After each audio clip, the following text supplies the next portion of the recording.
To put it into Vedanta terms, every one of us is the Brahman.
Check that mic, make sure it sound right, boy.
To put it into Vedanta terms, every one of us is the Brahman.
Okay, everybody, take a deep breath in the nose, out of the mouth, get relaxed, maybe hit pause, go get a cup of tea or a drink, whatever you like.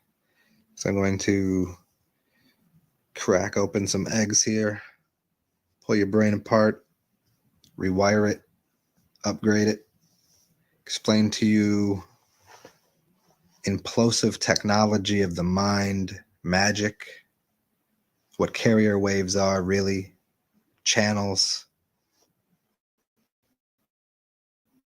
implosion, Dinter's work, Nachi's work, magnetic spectrum again. We're going to do a lot of things, but as I always do these new videos, I make another one condensing down all the information as much as I can from every other video that I've made and put it into what this is. And this also includes new things. And it's really chopping off all of the excess and getting right to the most basic, fundamental ideas you need to understand about who you are, how to create reality, and what magic is. So we need to look at teachers, and we need to look at, see, what I'm doing here is I'm trying to deliver something from a source, from the source. I don't use notes. I don't have a notebook by my side. I mean, there are times I do. I mean, these images help me once in a while to just stay or get information. But the ideas here that I want to get across about what stop limiters are, stop limiters of consciousness, and what those are as teachers and beings, and different movements such as the New Age movement, even veganism, excuse me. Anybody with the more symbols somebody has, the more those are in and of themselves stop limiters to consciousness. And these things can be good, they can be, but they also can be constraining to your consciousness. It's the difference between coming from what I would call the prime source and what is the false source of light. And we'll get further into exactly what that means.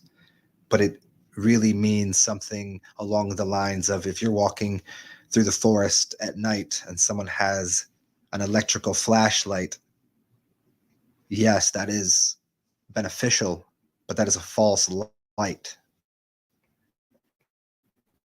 To do with electricity and whether or not the source of the light comes from an internal space. And looking at these technologies outside of us as what they are, and looking at these channels, I really want to kind of start here. I think this will really get everybody on the right page for looking at your brain different, because again, your brain isn't looking at itself. You're looking at your brain. If you stand behind yourself, if you stand above yourself and observe your physicality, that's one thing. That's one way of accessing consciousness. But if you can stand behind your brain and say, what is it doing the thinking? Then you separate yourself from the ideas, the programs, the signals and the waves that are occurring. You separate yourself from that. And so you observe it. And that's coming from more close to the source, more of the originality of whatever it is that speaks, whatever imbues it, whatever energy is. This gets into what neg entropy is, and the philosophy that people have of the universe being mechanical as some sort of wind-up toy, which is ridiculous. And so somehow real things consciousness, when that's blasphemy against self, against creation of whatever you are, because creation will always take precedence over matter. It moves matter. People's physicality isn't what moved anything. People's minds, whatever it was behind the mind, told the mind something, and then the physical body made an action. It was never the other way around. You're not made of material, you make material. That's one of these things people really need to start to understand, to understand, and then to work with by overstanding, to comprehend in a way by imploding these energies into self and knowing that the four elements come out of you and then you participate with them. That it is not the other way around, that there's no real division in the world, that it's just an up and down ladder, not a left and right thing. So a carrier wave is what brings you the radio station that you're listening to. You turn that dial into 98 FM, and it's carrying music, which is a bunch of different signals, a bunch of different frequencies. But that carrier wave is what brings you that information.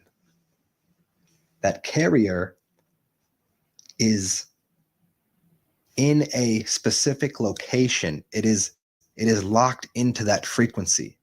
It doesn't come from the source. It's a channel, just like a channeler. While they might have something wonderful and expansive to say, they are only on one frequency. They're only one carrier wave.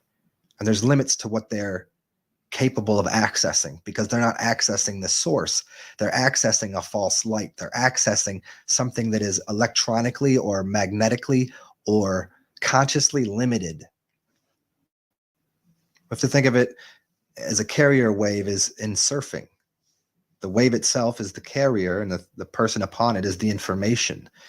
And so we have to look at these people that provide our information in all walks of life, whether they're a first grade teacher, a second grade teacher. You can think of it that way. Surely the first grade teacher has a stop limit to what they can provide as information to the first grader, and so on and so forth, into any avenue of life. But the people, the access points to source code beyond yourself, because you are the source code, but most people don't accept that. So they go to other places to find wisdom, which is just fine and dandy. It's to take those pieces and implement them into your own consciousness. But these people that are mystics, these really high-level yogis that have touched the source, that can get outside of carrier waves. It's this even goes farther into, I'm going to get into what the magic is and imploding information and what it is to get out of body and what consciousness is there, what the soul is, and being able to access the soul. And again, this soul versus soul, meaning the sun soul versus the earth soil, is one of the biggest hindering things that we have on the planet. That is the number one duality consciousness that is delivered to us all. You really need to think about that again. The earth as the soil is the Saturnian consciousness of what time is, and is delivered as this all there is. It's the material world. And then you have the people that speak of all of these high level conscious, it's always the people with the holy books that talk about, oh, but the Jesus and this and that. And they're always talking about this high level energy above it. And that's the separation. But yet none of these people speaking of these Jesus figures are doing anything Jesus like. Because if they were, they wouldn't be speaking it. They would be applying that technology of what it is to be the fire, to be the mystic. But again, even what they've all missed is they're sitting here in the Saturnian world. They're sitting here with the earth-based body. So it's putting these two things together. The fire, which is the red, which goes up, and the water, which is the blue, which is, the source beneath. So it's the blue and the red pill, and everywhere you look, those are the two forces. And it's always broke down to that. But again, to be of the world, to think that the Saturnian idea is all there is, this world is hard knock, and you can feel it, and you can participate in it. And that takes you to the end. And when you get out of body and you're done with this body, when you so choose, if you're at a higher level, if you're not, and you're a hedonist and you believe in only of this material world, you're going to have a really challenging time at the end of your life. to do what Dan Winter suggests, and that's to learn how to take your memory through death. Because you could have this entire experience for 72 years and it could be wonderful, and in all ways you could be almost a god here. Then you wake up and you forgot this dream and you have no source. You have no idea what you were or what you did. Now you start from the beginning again. You have no recollection. It's the idea, and here it is again encompassed in another way. They say, you chase the goddess of money and the goddess of wisdom will run away. But if you chase the goddess of wisdom, the goddess of money is soon to follow. And what does that mean practically? It means that if you sit here and you chase money, you chase earth, you chase the physical object on this planet, you keep doing that and have a fun time. But know that when you're sitting there on your deathbed, if that's because the earth will only take you to death. If you get salty, if you become salt, then you'll go right back there. You'll lose your consciousness. You'll have no wisdom. So when you wake up in the morning, when you wake up in your next life, when you wake up wherever it is, you'll have no recollection. You'll have little bits and pieces you'll find along the way. But if you go the other direction, you have the consciousness to be able to have a consciousness of what it is that your experience was here and take it with you. And you could choose to go and come as you see fit. And that has to do with what the mystics do. When you go to bed at night, when you get out of body, that is a whole new arena of comprehension and understanding and knowing what you are as a spirit. The next level is knowing that spirit is connected to the larger soul. So again, the soul is the big everything and the spirit is what divides itself up into what you are, and the physical manifest world is what you participate with. So if you start from the idea that you're the physical manifest world, all that thing falls apart. That goes right back to the earth. So again, this is all to get people to the understanding of what you are and how to access that, how to come closer and bind yourself to the empty space, I guess it would be, to be part and parcel of the whole experience, to be the physical containment vessel while at the same time being everything else. And that has to do with what your aura is, what your auric field is, your energy system outside of you, your electrical charge within you. This gets into why I always speak on what the salt is and why, if we are the salt of the earth, then why should we be consuming it more? And what these electrical charges are, we'll get into this next page in a second here, which has to do with what the chakras are and how we've been misled on some things. And let's get back here into centripetal force and the energy of spinning something around and what a tornado is and what your consciousness is. As someone sits there, and this goes into what meditation is. And a lot of people have this. Let me just jump to the next page because I think this is probably a good time to do it here. Let's go right here. And here's what occurs sometimes. People have thought that the lowest chakra is in your bowel, just beneath your bowels, in your balls, right? And everybody sits down. They sit down, and so what they've done is they've put all of this energy into the position of sitting down, and they've eliminated their legs. I'm trying to put this in the correct way. Everyone that's walking around this planet is literally missing their legs. You think you can move around without knees and ankles? Why do you think on the bottom of your foot, it's called your soul? Yet here's what happens. We put these rubber shoes on. And if we put these rubber shoes on, there's no more connection to the earth from the soil to your sole of your foot.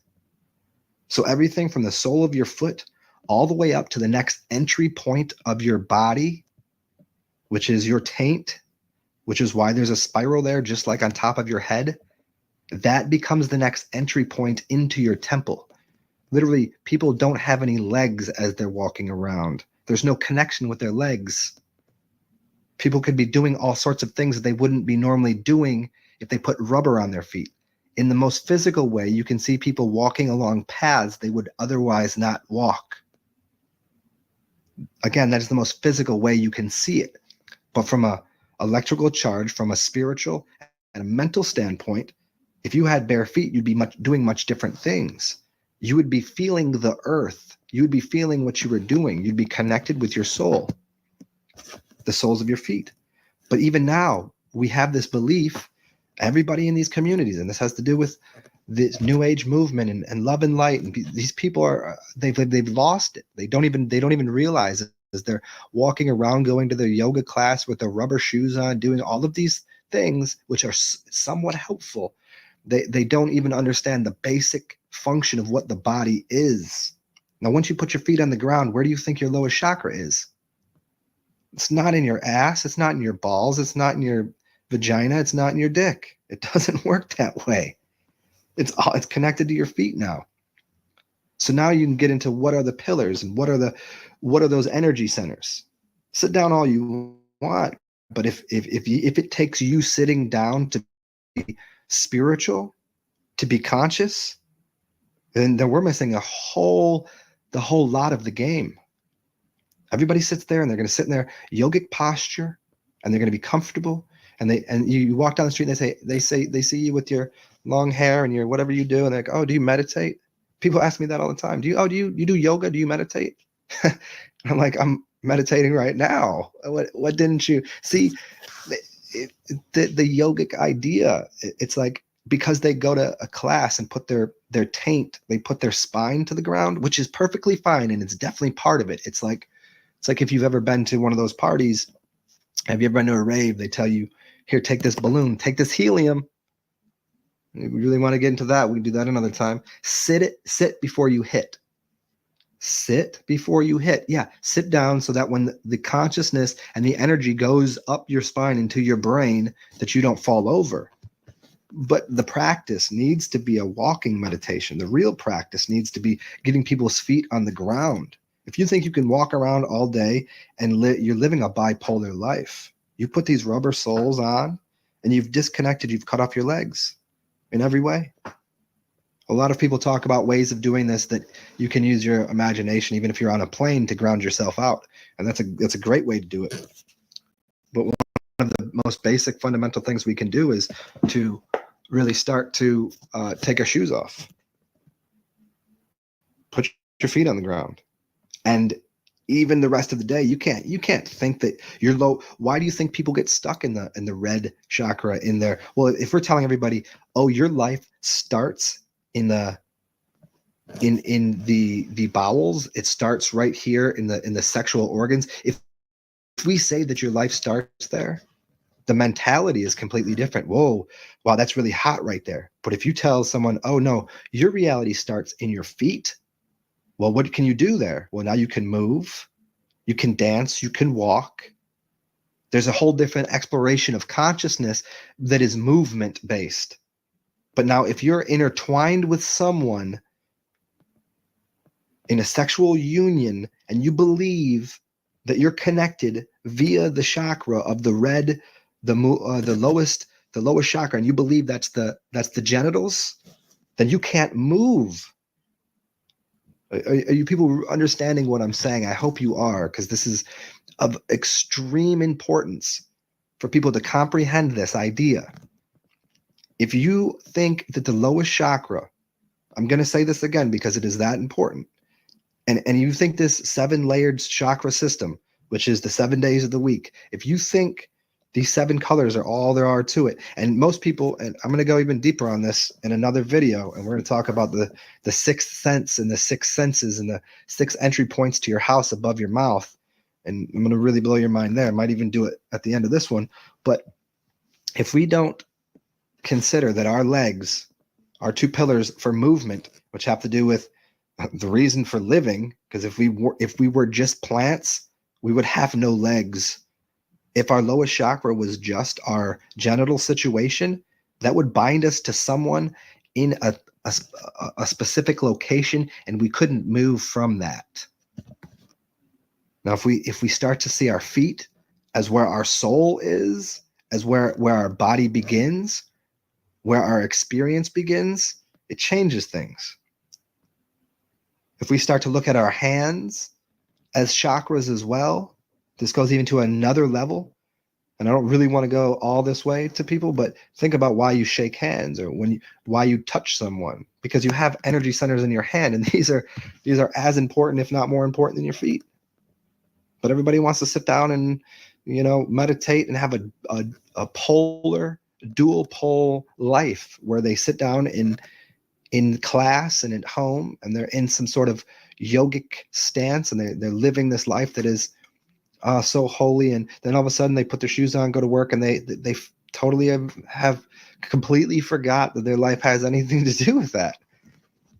And this is about, again, this is always binding these dual things together. What we consider the magnetic and the electric, or what we consider the male and the female, or what we consider a work. People say work-life balance. Well, no one has a work-life balance. You have a life, and inside of that life, you have work. And yeah, maybe that work isn't something that right now you thoroughly enjoy, but by binding these pieces of information together, these ideas of how life exists, if we put ourselves in the biggest bubble possible, which is the galaxy, and then put ourselves second in line, like as saying, hey, well, I'm in this galaxy, I'm in this universe, and this is my experience, and my job is inside of me, well, then you have a different idea. Rather than saying work-life balance, you're like putting yourself next to your job, and that right there it goes more into the polar complexes and bipolarism that people have in their minds about everything.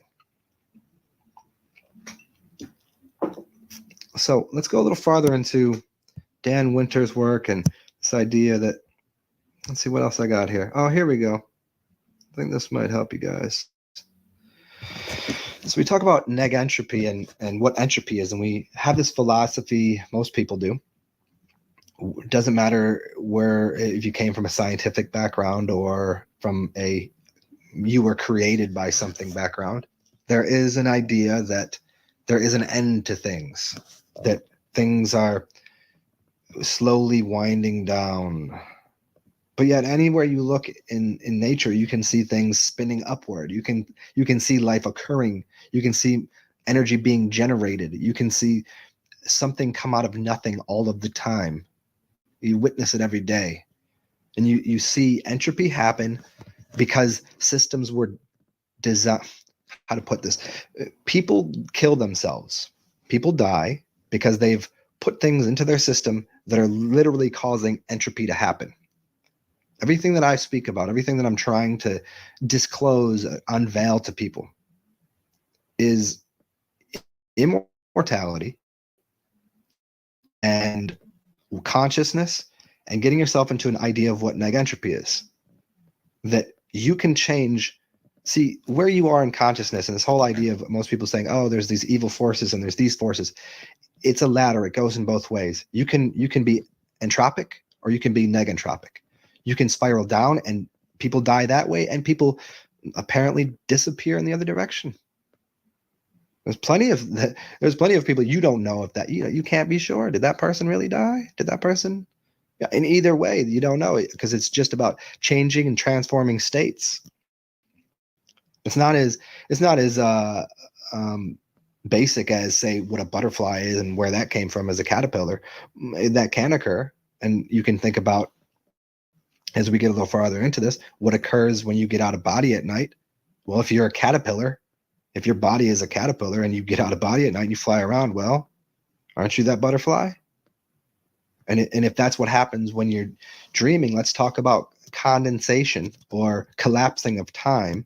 Let's talk about centripetal force and what occurs and why time dilation is so interesting. So this is why you can have a dream that it seemed like hours, but you woke up and it was a 2-minute nap. Because you were outside of time. You were in a place where time didn't exist. And you were constructing. You were constructing physical objects inside of a scape of what time is. And getting into like all of the language and words and that just try to describe this indescribable time frame. It gets into how to produce magic, how to produce calendars, how to produce your own time. And I've done many videos on this. And this idea of what magic is, and taking energy from a room, energy from whatever space you're in, and imploding that into yourself. And that's what you do when you're sleeping. And that's a way that you get out of body. That's a way that your spirit comes undone from your physical format. So now your physical body is on the earth.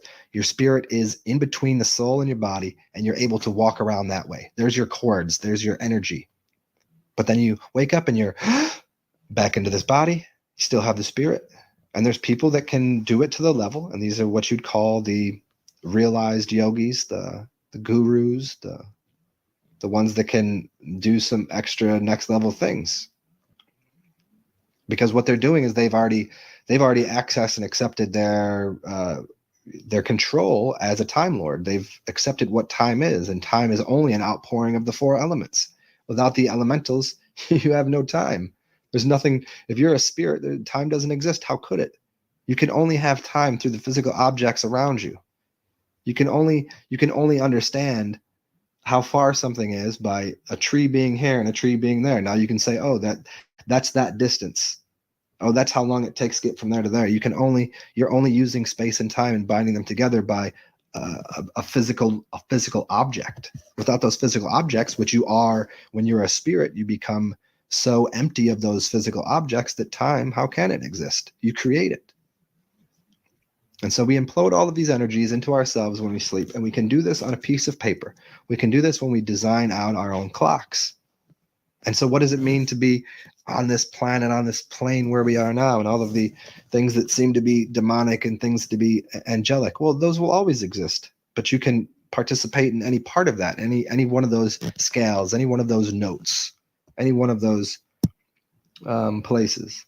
And by collapsing it all into self, and this gets into more theoretical, what does this even mean? Well, if again, I have about 200 videos out there. Start watching them.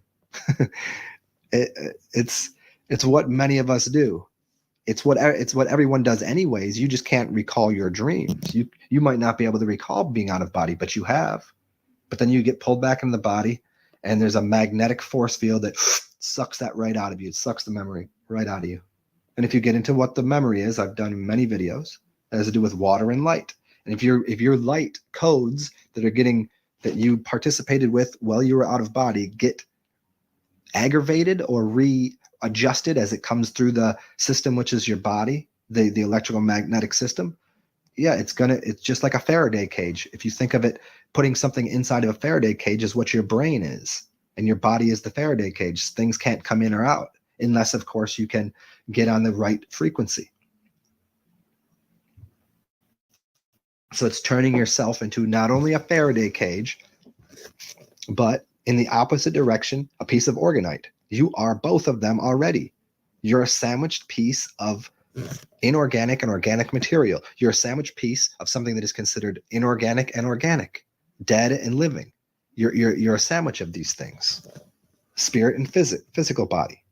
You're a sandwich of what's above, as in the consciousness of the etheric mystical being, and the physical world, which is the Saturnian Time Lord world. You're already part of both of it. But most people don't have any idea how to access the higher consciousness. And this is what I'm trying to get to people, trying to deliver this simple concept. And it's not about you need to go buy 1,000 things. It's not that. The access point is not out there. The access point is already in you. And the only thing that we've done is we've put things in the way of the access. So if we take a look at the little picture here of the guy sitting in full lotus with the double torus, if you put, as I've done in a couple other videos, if you put something in this toroidal field, a piece of, here we go. If you put a piece of energy in here, you put a piece of a mental block or a physical block, it's throwing off the field. You can't access that. That's the point of stopping. I did a whole video on this, and I don't want to go too deep on it. But this is what we do. We put things into our consciousness, pieces of salt, pieces of metals, pieces of information, and it keeps us from having direct access to the entire source code. If this is your soul, up here, here's your soul, and here is coming into the portal, and here starts to form what is your spirit. Here becomes your spirit, and it spits you out here as your person, which is your physical material. Here is how it all works.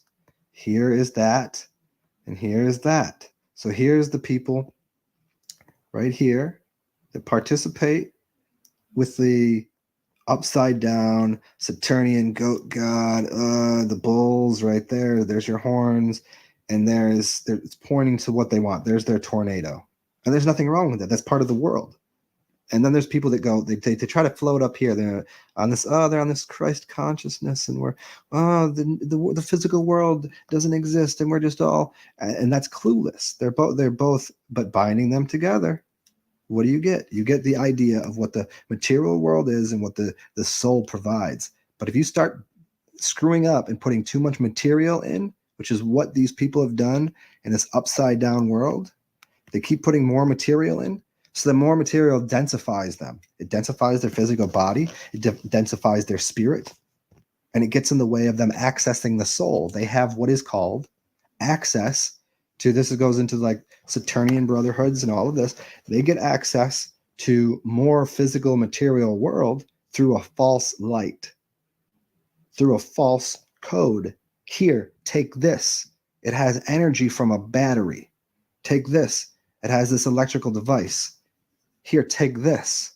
And it's the L's. It's only one part of it. It's not, when I say false, I'm not saying wrong. It's just not the whole thing. And there's these people too that have this other light that is from the Most High, but they don't even come down here. They don't even screw with us. They just go sit in their little caves, and they don't hang out down here. That's why you see them as people talk about, oh, they were able to see someone from the afterlife. They were able to see a ghost. Yeah, it's because those people were like, nope, not coming back down to this material level. I'm not getting stuck down there again. And so what they did is they just stuck up here. And so you can only see them in certain places. And then what you have is you have the mystics. They said, no, screw it. We're doing the whole thing. We're coming down here in physical format, accessing the spirit, accessing the soul, binding it together. And that's the difference. You have these souls that you see as just seemingly figments that people, I know I saw it. I know I interacted with it, which you did, but it was so etheric. And then you have these things that are so physical, so demonic, and it's boom, it's right there. And those are true too. But there's something that sits in the middle, and we're trying to show you how to access that through here we go. Through seeing yourself as the point right here. Here we go. The point inside of your field, which would be spitting out things this way. There it is again. That's where you need to be. That's the point of where time is. That's the place that you are on earth. Like getting outside of these concepts of duality, getting outside of these concepts of something being separate. Because if you want, it's just fine. Because you're going to, if you don't make a choice at the end of your life, you will make a choice to go into the higher realms. That's where you'll go. And then from there, and if you're too dense, you might go into the lower realms if you really want to get at it. If you've been participating solely in, this is the whole idea of people saying, someone's being has been overtaken by a demonic spirit. Well, if they're into density, yeah, they're going to get pulled down into lower realms. So you're going to go one way or the other at the end, or you kind of implode all of your energy and understanding of what where you are now.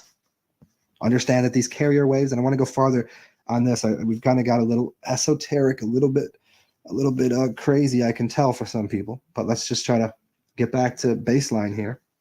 Talk about these teachers again and what these stop losses are.